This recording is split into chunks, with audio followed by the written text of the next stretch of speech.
Yo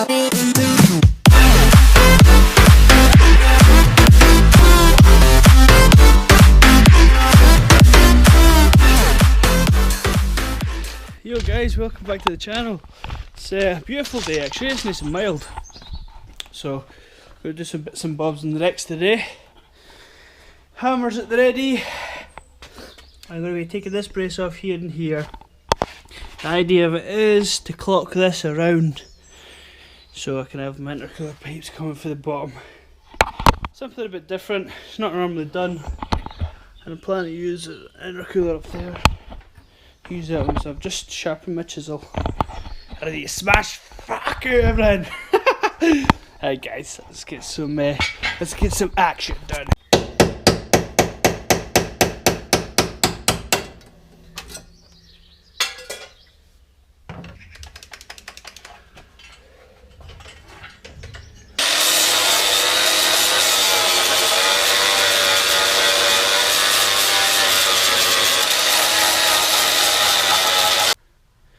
Yo guys, so what I've done now is got them off both sides. I've just piped up the oil pipes just now while we're at it, oil feed pipes.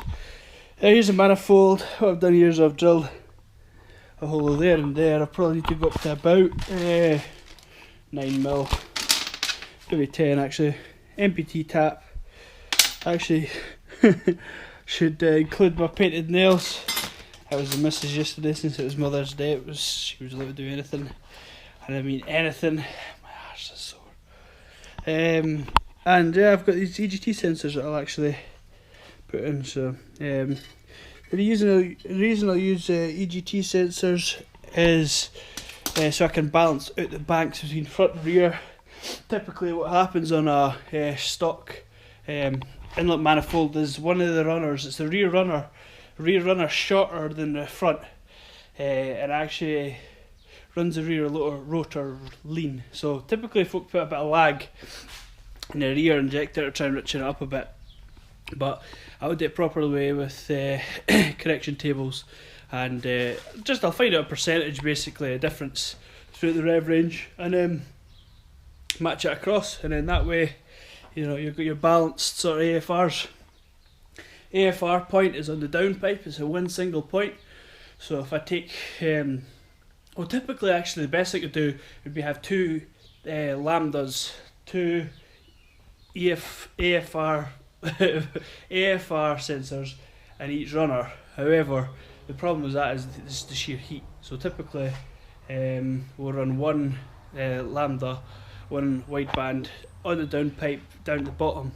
However, the problem with the front and rear rotors being different sort of AFRs is the front can be really rich, the rear can be really, really lean, and when they're both mixed together through the turbo and going past the wideband, it can look like it's a fine mixture, where in actual fact it's not.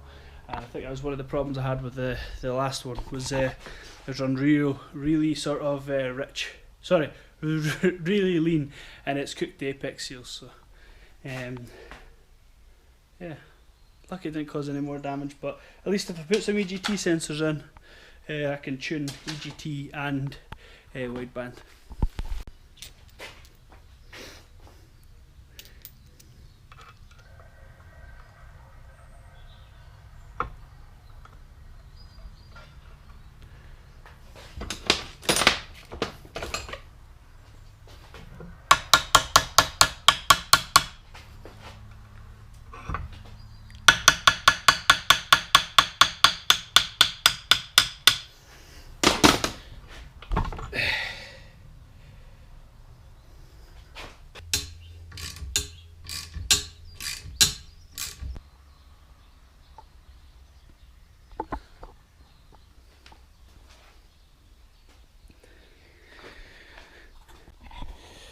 Right guys, what we've done now is we've mounted the turbo. Move that cable out of the way, at some point I don't want it melting. I've plumbed up the oil return, oil feed, all bolted down. Had to shave a bit at the back, you'll see because it's quite tight, so I had to get the old TIG welder out. And this is what it'll sort of look like. tabbed a bit of paint in there. But so basically it's going to come with the turbo and it'll head down this direction, and yeah, somehow managed to get onto that intercooler. That's not a problem actually. We'll just fab up a bit of aluminium for that, and obviously that side just comes up and goes to the inlet. So as it fits just now, it's actually a little bit too wide. So what I might do is actually cut down here and just make it narrower.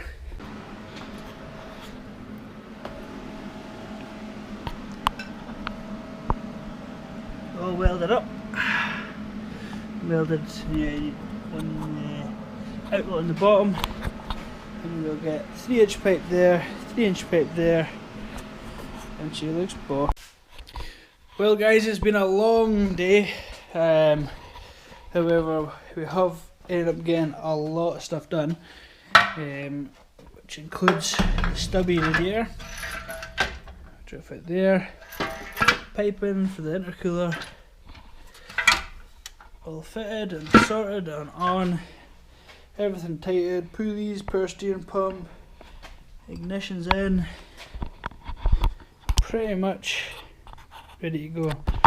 One thing that's holding us back is a fitting for the fuel rail, an AN6 to, I think it's like 12 by 1.25 metric fine fitting for dash 6, and stick a fuel pump in and battery and the loom out the red rx7, and then we'll see if she fires. Woohoo! Cheers guys. Good morning guys, how are we today? Well, I've delayed a little bit in making this wee video, so I suppose we'll get to it.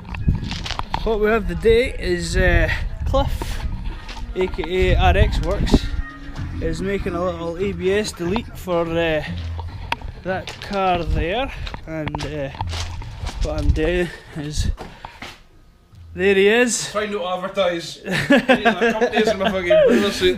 man himself, it's Cliff. Hello. Aka RX Works, so it's the boy that kindly bought this fucking engine hoist, which is an absolute dream to use. And well, today what I've done is I've just cut this off. That's not my weld, by the way. Cut this off and welded that on, so we'll come along here and then weld on a couple of tabs at the bottom, in there across the top, that in up the bottom, so that should all sort of fit up nicely. Should fit in there, and I just need to make one up there. That's pretty much coolant lines done. First things first guys, I've just used the knife. Excuse the mess actually, it's a bit all over the place, but cut these, I cut them at 12 degrees actually, because technically if I have 3 of them it's near enough 45 degrees to bend I'm looking for, so I'll tackle that up and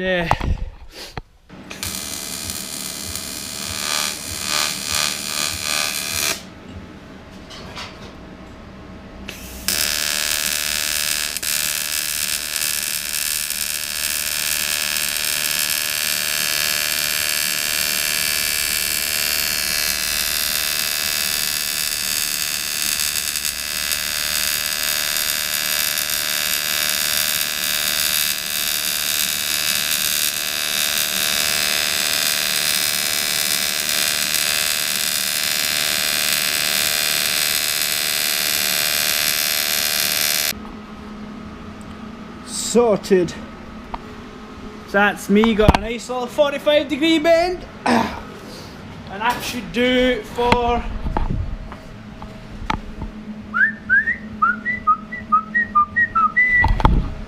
all done. Probably need to go and hide some of these welds, mind you, because they're not exactly the prettiest things in the world, but it'll be alright.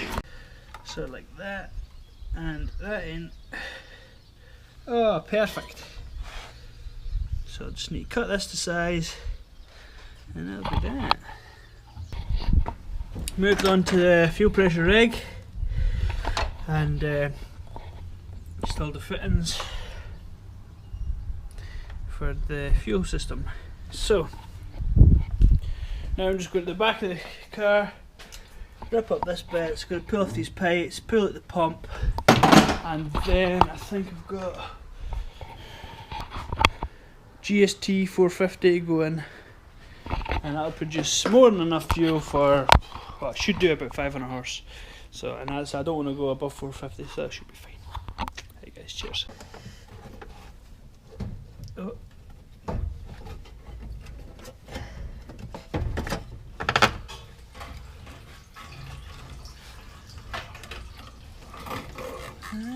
First impressions are good.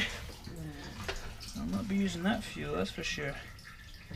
That's probably about 15-year-old. But initial impressions are good. There's no rust. It's all mint. That's what you want to hear. Okay, now we've got the old pump off. I've cut a piece on the side there, and this one will slip on up there and bolt it down, and then stick it in. That's as easy as it is for a GST 450. Right guys, now that's all done, what I'm going to do is come over to the future K20 Boost and pull out that engine loom and put it in this in. Right guys, we're at the stage where I've put water into the radiator, and I've got the inlet manifold on now, all the wiring done. I'll need to get that painted. Checked all the fuel fins, got fuel pressure, and yeah, got a lot of wiring to do inside here. But I'll, as you can see, but I'll need to do some tidying up first. Right guys, hello, welcome back. We have a visitor. Hello. And yeah, so we're basically at the stage now where I want to try and wire up the fan. So I've got my wires, I've simplified it down just to 2, so the ground and positive, but that is the positive from the ECU controlled side, so that's all I use. I only use the one, and it's normally fine. So 4-inch downpipe, and you make that into like a 2.5 just now. Here's the gate, give that a service while I'm at it. And yeah, so tomorrow, next video you'll see, she'll hopefully be starting. Right guys, I'll catch you later on. It's very late, it's like fucking 12:30 or some shit on a Wednesday. Right guys, cheers, bye bye. Okay, take 30.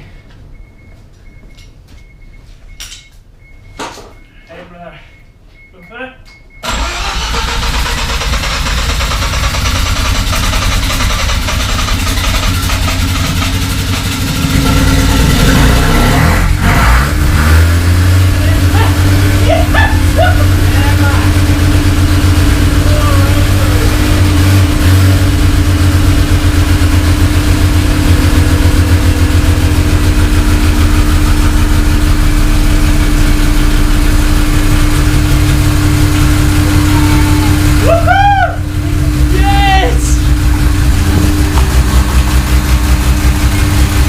So quiet!